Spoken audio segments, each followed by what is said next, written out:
पीली पुदीना बाबा पीली पुदीना आई दुआरे बाबा पाबन खेसरिया। पीली पुदीना बाबा पीली पुदीना आई दुआरे रावल बाबा पाबन खेसरिया।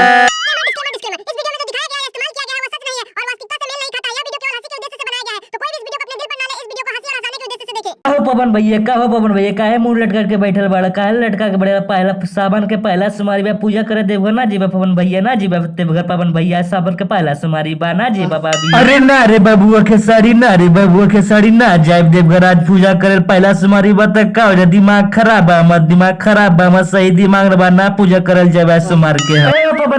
पवन भैया काहे रे दिमाग खराब बा काहे गड़बड़ा बाबा तनी चला ना देवघर में पहला सुमारी पूजा करल जाए सब बाबा दूर कर दी है टेंशन के सब दूर कर दी है पवन भैया काहे लगा बड़ा में चली ना देवघर पूजा करे ले कोई दिक्कत ना हो। अरे बबुआ के साड़ी कैसे देवघर जाए पूजा करे खातिर बतावा हमरा लगे कुछो नहीं के कुछो पैसा भी नहीं के कुछ खरीद के बाबा के चढ़ाई कैसे पूजा करी कुछो नहीं के हमरा लगे का करी पवन भैया रो बुढ़वा के जिससे बात करता नहीं पवन भैया परसा रघुआ पुदीना चढ़नी भोला बाबा के अबरी भी बोलो मैं पुदीना चढ़ाता ही भोले बाबा के खुश हो जाइए गांजा भाग में खुश हो जाइए भोला बाबा चढ़ाता ही हूँ। अरे हाँ हो बबुआ के साड़ी सही कहता रहो अगला बार हम पुदीना भोले बाबा के चढ़नी तो इस बार पुदीने चढ़ा दे ठीक बाबू ठीक कला तो ठीक हो पुदीने चढ़ल जाए चला बोलबम देवघर पूजा कर जाए पहला सुमारी की चला बाबू चला। पीली पुदीना बाबा पीली पुदीना आई दुआरे बाबा पाबन खेसरिया। पीली पुदीना बाबा पीली पुदीना आई दुआरे रावल बाबा पाबन खेसरिया।